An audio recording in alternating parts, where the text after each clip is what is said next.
Muy buenos días, bienvenidos al canal de Agrositio. Vamos a hacer una nota relativo a grandes tendencias de lo que está ocurriendo en el mundo, ¿no? Uno va a Francia y durante muchos años estuvo Sarkozy con un partido más de centro derecha y bueno, la gente como que rumbió, las expectativas que tenía respecto de eso no lo cubrieron y bueno, pasó a un socialismo. Hoy el socialismo acaba de ganar incluso la mayoría de las bancas en las elecciones del domingo.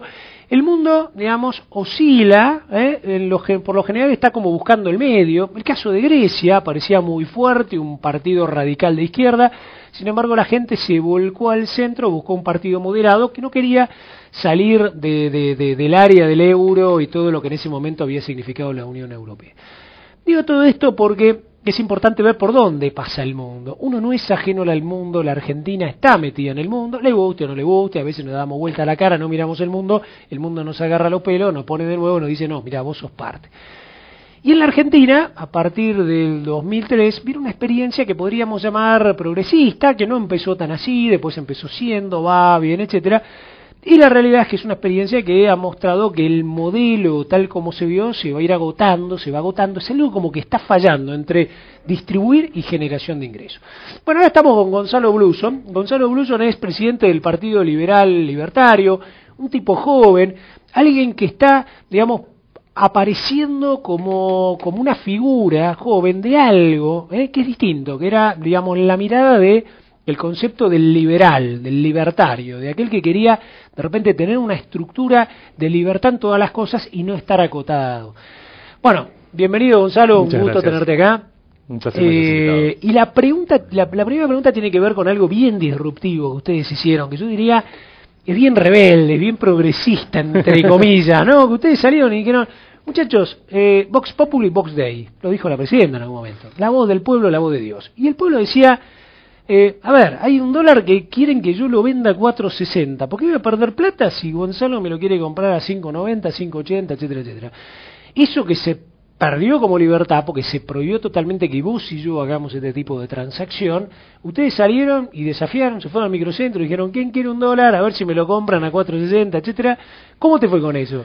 La verdad que fue genial, en realidad, te cuento un poquito, desde el Partido Liberal Libertario lo que estamos haciendo es, estamos abocados, te diría un 100%, lo que es la defensa de la libertad en todos los ámbitos, en el ámbito de los derechos civiles, los derechos individuales y en el ámbito de los derechos económicos, también las libertades económicas. Y nosotros vimos este cepo cambiario o este corralito cambiario que impuso el gobierno como un ataque a lo que son las libertades más básicas que tiene el ser humano, que es disponer del fruto de tu trabajo. ¿No? Si uno no puede disponer del fruto de tu trabajo, es casi que te digan que vos no sos dueño de lo que vos producís. Claro. Entonces dijimos, esto hay que de alguna manera manifestarse a la calle, hay que empezar a perderle el miedo al gobierno, y decidimos salir a la calle y hacer lo que nos garantiza la Constitución. La Constitución es muy clara en estas cosas, hay que de alguna manera decirle al argentino que hay que recuperar los valores de esta Constitución fantástica que nos dio Alberdi en 1853, hay que recuperar esos valores de la libertad, ¿no? Y bueno, amparados un poco por el artículo 14 que nos permite disponer del fruto de nuestro trabajo, que nos permite comercial, salimos a la calle a hacer lo que todos los argentinos deberíamos hacer, que es oponernos a las leyes injustas que nos trata de imponer este gobierno. Lo curioso de todo esto es que ustedes salieron de alguna manera desafiándolo, diciendo, bueno, esto como yo decía, esta analogía, ¿no? La voz del pueblo, la voz de Dios, ¿no? Ustedes salieron y dijeron, bueno, acá hay un dólar, ¿no? Y yo lo quiero vender, ¿y a cuánto me lo querés comprar? Y generaron un poquito todo este desafío, llamémoslo así, a autoridades que en el fondo lo que intentan es coartar esas libertades. ¿Y qué pasó? Contame así alguna anécdota de cómo se sintió el pueblo, entre comillas, la gente. La verdad que fue impresionante.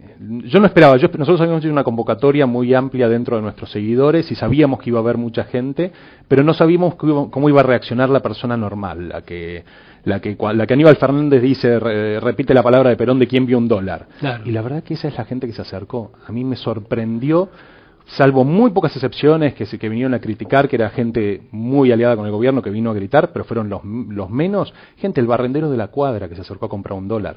Un dólar como manera de decir, yo también quiero un dólar, yo quiero poder disponer del fruto de mi trabajo. ¿Y ustedes a cuánto se lo vendían? ¿El precio del gobierno o el precio, digamos, de la calle? ¿Cómo le decían? El precio hay uno solo, yo siempre trato de explicarlo. El precio es a lo que vos podés realmente conseguir un dólar. Claro. Si vos me decís, ¿dónde puedo conseguir un dólar a 4.50? Ese será el precio. Yo no consigo comprar dólares a 4.50. Nosotros realmente hicimos hicimos oferta y demanda, y lo que la gente estaba dispuesta a pagar y lo que nosotros estábamos dispuestos a vender, ese fue el verdadero precio, que es un precio en un verdadero libre mercado. El precio en su momento, si lo entre los 5 y los 6, era un acto simbólico, claro. Vendíamos de $1, entonces si no teníamos cambio no importaba, tenés 5 pesos lo aceptábamos, si tenías el que tenía 6. ¿Fueron los medios, 6. Estuvieron, lo levantaron? Así por como... suerte fueron los medios, y te diré que nos 678 fue. Nos salvaron, no, 678 no vino, nos cubre muchas marchas 678, pero en esta en particular no vinieron. Pero, y te diré, fueron los salvadores. Por aquí te das cuenta que el gobierno, cuando hace estas restricciones, el gobierno había estado toda esa semana apresando los famosos arbolitos. De hecho, nosotros en el acto pusimos un arbolito de Navidad como representando que éramos un arbolito. Y cuando nosotros llegamos a armar el stand, había un operativo muy, muy grande de la FIP y de la Policía Federal, y cuando empezaron a llegar los medios, recibieron una orden, vaya a saber de quién, y se retiraron. Ah, porque iban a ir a agarrarlos a ustedes. Teóricamente había 5 o 6 inspectores de la FIP, 4 o 5 personas de Policía Federal. Pero fueron específicamente por estaban ustedes. En la esquina esperándonos, así te imagino que sabían iba a estar y iban a ir nosotros lo publicitamos que íbamos a estar y estaban ahí. Cuando llegaron los medios, es como que hasta el gobierno se da cuenta que está haciendo algo mal. Claro. Porque cuando no mira a nadie, ponen a la gente presa, pero cuando están las cámaras no se animan. Igualmente esto era un acto simbólico, era un acto de protesta. Sí, por supuesto que no era que ustedes iban a ir a hacer transacciones. Era... No, pero nosotros teníamos a nuestros abogados, habían ido 2 o 3 abogados que trabajan con nosotros, con la Constitución en mano, a decir ninguna regulación de la FIP puede ir por encima de la Constitución, porque encima hoy todas las reglamentaciones que se usan para este para este corralito cambiario, ni siquiera son leyes, son reglamentaciones de la FIP, una cosa totalmente inconstitucional. Bien, tengo una pregunta ahora que seguramente del otro lado, y a vos te la han hecho muchas veces, cuando uno dice un liberal, hay gente que es como que le agarra un sudor en la sangre. ¿Viste? Como que el famoso tema, Mirta Legrand cuando dijo esto yo un zurdito, y vos decís, no lo miremos así, no, vos podés ser progresista, socialista, etcétera, perfecto en tu pensamiento, no podés ser zurdito ni nada por el estilo. Tampoco el tipo que te dice cuando sos un liberal, bueno, vos sos Martínez Dios, o vos sos la época de Menem, o esas cosas que uno lo hace, para tratar de buscar alguna cosa que no tenga nada que ver con eso. ¿Qué es ser un liberal? Y ser un liberal es haber hecho lo que hizo Martínez Dios, o lo que hizo de repente Cavallo, o Menem, vos que sos un liberal libertario. Mira, yo creo que el liberalismo no existe en la Argentina desde el principio del siglo XX, ¿no? Yo creo que un poco el camino liberal que había tomado la Argentina a partir de la Constitución se perdió con la primera interrupción institucional que tuvimos en el año 30, y de ahí en más no hubo más liberalismo en la Argentina. Cuando me hablan que Martínez Dios es liberal, yo siempre digo, no hay nada más antiliberal que un proceso autoritario, que una dictadura. ¿Cómo puede alguien ser liberal estar trabajando en un proceso dictatorial? Así que definitivamente Martínez de Oz, sin tener en cuenta la famosa tablita y todas esas cosas, medidas económico no es totalmente antiliberales. Claro. Y Menem era un peronista populista de derecha, se puede decir. Hay ciertas cosas que son rescatables. Yo a veces trato de rescatar, no sé, la privatización, cómo se hizo la privatización del sector energético, pero todo lo demás, el aumento de deuda, la transformación de monopolios públicos, digamos, de ser monopolio estatal pasaron a otorgar monopolios privados, el cambio fijo, hay tantas medidas antiliberales. Quizás si yo tuviera que elegir una medida verdaderamente, elegí una medida verdaderamente liberal de Menem, diría cuando se terminó con el servicio militar obligatorio. Creo que fue, si no una de las únicas medidas realmente liberales de Menem. Entonces hay que luchar contra esta denostación que se hizo de la palabra liberalismo y explicar a la gente lo que es verdaderamente liberalismo, ¿no? Volver a recuperar esa palabra para nosotros. Hay 2 connotaciones que tienen que ver con liberal y se utilizan como sinónimo, ¿no? Una es, un liberal es un conservador, el progresista, en cambio, es el tipo, digamos, que más abierto a la cultura, a las cosas que tengan que ver con temas, digamos, de apertura social, etcétera. Como otro es conservador, no quiere saber nada de cambio, etcétera, etcétera. Y la otra es el liberal de un tipo de derecha, ¿no? Que siempre la derecha, vos le preguntás a cualquiera y la derecha te suena más al nazifascismo, ¿no? Y la izquierda pura te suena más a lo que era el bloque soviético, siempre. Son como denostan la palabra. ¿Qué tiene que ver un liberal con estas 2 cosas?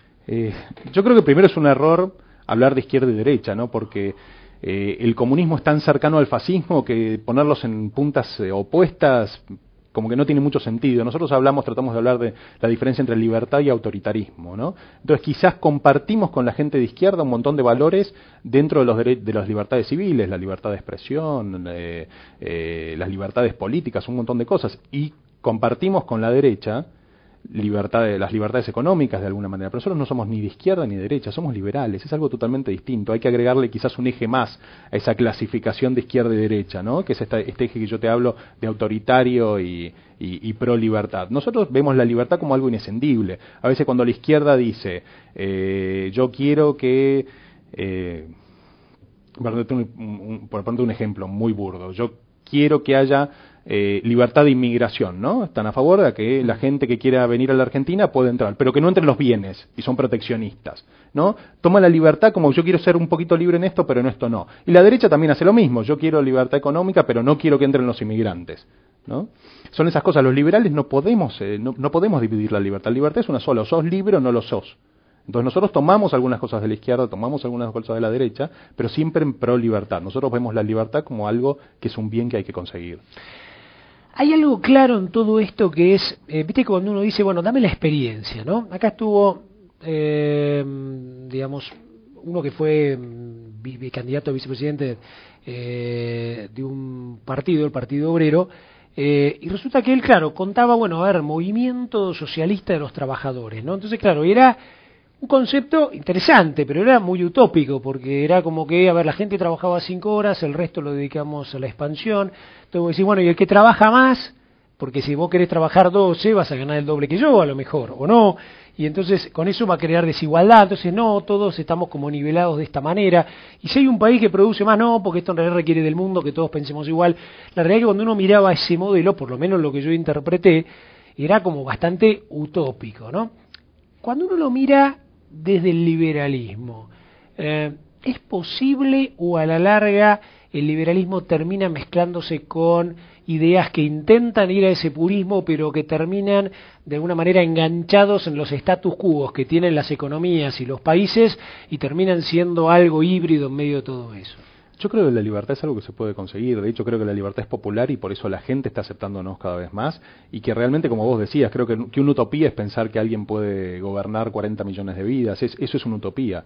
Y lo bueno es pensar que nosotros tenemos, de alguna manera, nuestro derecho a generar nuestros pocos planes, a tener nuestros propios planes, que nadie nos quiere imponer sus planes. Y creo que es algo que es totalmente factible. De hecho, se ven que los países, hay un montón de índices donde uno ve que los países que progresan son los países que más libres son. Tenés ejemplos como Nueva Zelanda, tenés ejemplos como Australia, países que realmente progresan otorgando tanto libertades económicas como libertades civiles. Y creo que eso es algo que es un camino que la Argentina tiene que empezar a andar, a ser un poco más libre. Y la gente enseguida se va a dar cuenta de los beneficios que trae la libertad, esa palabra que estaba en el preámbulo de la Constitución, ¿no? Garantizar los beneficios de la libertad, ¿no? Creo que la gente enseguida, cuando seamos un poquito más libres, se va a dar cuenta de, yo quiero ser un poquito más libre, porque si con este poquitito más libre estoy mejor, imagínate si doy 10 pasos más. Y creo que hay que empezar a andar ese camino y empezar a comunicar estas ideas que hoy nadie dice. Es un discurso totalmente ausente no solo en el oficialismo, sino en la oposición. Por eso estamos en este tan difícil trabajo que es crear un partido político de cero hoy en día con la nueva ley de partidos políticos. Otro tema, Gonzalo, que aparece es el liberalismo, si uno lo deja fluir, genera sin lugar a dudas la explosión, ¿no? O potencia mucho a los que están más preparados. Pero cuando vos tenés un país que de repente no está tan preparado, por ahí ocurre como ocurrió en la época de Menem, donde muchas de esas cosas por ahí fluyeron bien, ¿no? Ese tipo de libertades, privatizaciones, etcétera, pero vos tenías de repente una YPF donde quedaron a lo mejor 50.000 personas en la calle. Vos le pagabas la indemnización y esa persona venía de 40 años de trabajar y no estaba como preparada. Y no había como una red de contención, ¿no? ¿Cómo se inserta en un país para que no existan estas diferencias, ¿no? De que los más capacitados de repente generen una brecha entre los menos capacitados, que en algunos momentos esa distancia es tan inalcanzable que tenés una sociedad muy caída y otra que está superándolos ampliamente, ¿no? Sí, yo igual trato de no ver el ejemplo de Menem porque no veo que haya aplicado muchas políticas liberales. Por ahí de las porque quizás vos decís, Menem desreguló la economía, sí, pero subió los impuestos. Entonces hubo menos trabajo, porque el IVA se fue a un 21%. ¿No? Entonces, vos cuando vas a aplicar medidas liberales, las haces en todo contexto. Vos desregulás la economía, pero además bajas los impuestos. Que eso hace que haya mayores inversiones, que haya mayor trabajo. Que incluso que la gente que recibió una indemnización puede invertir con menos trabas, puede desarrollarse con menos trabas. Y con el tema de las brechas, sí, es cierto, el que haga mejor su trabajo va a recibir más beneficios. El que es más capaz va a recibir más beneficios. Pero todos ganan en el libre mercado. Digamos, la persona de bajos recursos, cuando hace un intercambio, ese intercambio es voluntario, los dos se benefician, todos nos beneficiamos. Y a mí las brechas, la verdad que mucha gente habla del índice Gini, del índice de cuando los más ricos son más ricos y los más pobres, y tratan de hablar de que hay que disminuir las brechas, y la verdad que a mí las brechas no me preocupan, a mí me preocupa la pobreza. Al liberal le preocupa que no haya pobres, a mí me preocupa que no haya pobres, no que el rico sea rico. Si el rico fabrica el mejor vaso de la Argentina, y como fabrica el mejor vaso de la Argentina, todos le compramos los vasos, y se hace millonario por eso, bienvenido sea. Ese es el libre mercado, y yo estoy feliz que él sea millonario porque fabricó los mejores vasos de la Argentina. El problema es cuando cierto pseudoempresario, en lugar de fabricar el mejor vaso de la Argentina, es amigo del poder. Entonces consigue que Moreno o algún gobierno de turno no deje entrar vasos de afuera, o destruya de alguna manera la competencia, y se hace millonario porque a nosotros no nos queda otra que comprarle el vaso a él. Entonces, en el libre mercado progresamos todos, y eso es lo importante. Hay que sacar esa falacia de que estamos viviendo en un mundo capitalista. Este es un capitalismo de amigos, un corporativista, donde tenés pseudoempresarios que no es negocio hacer mejor las cosas y llevarle el mejor producto al consumidor, donde el negocio de ellos es hacer lobby, tener un amigo en el gobierno, tener diputados amigos, financiar campañas políticas. Hay que terminar con de alguna manera, mundo corporativista que estamos viviendo, y no solo en la Argentina, es un problema mundial.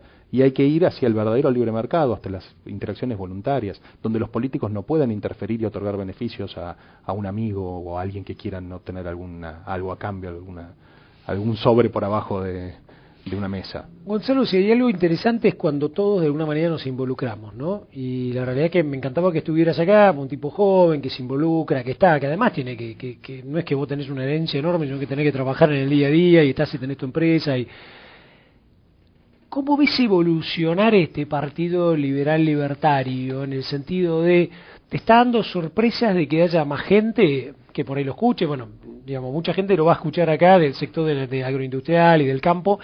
Ves que hay gente que se te acerca y te dice te puedo dar una mano, te ayuda. Hay gente más grande que también se acerca, en vez de criticar tanto, digamos, el que lee y se la pasa haciendo diagnóstico, va y dice vení, en vez de hacer diagnóstico y pronóstico, metete y laburá.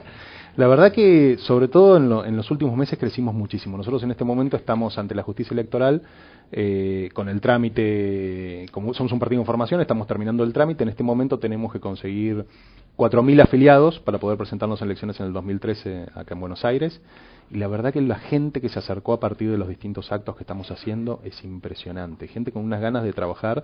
Y te digo, nosotros estamos de alguna manera empezamos a trabajar en esto hace un par de años, y 1 año y medio atrás era muy difícil convencer a alguien y que se acerque, y la verdad que ahora, viendo un poco que el oficialismo sigue por este camino y que la oposición no dice nada, hay muchísima gente de muchas edades. Nosotros nacimos como un partido de gente bastante joven, pero hay mucha gente más grande que se está sumando ahora.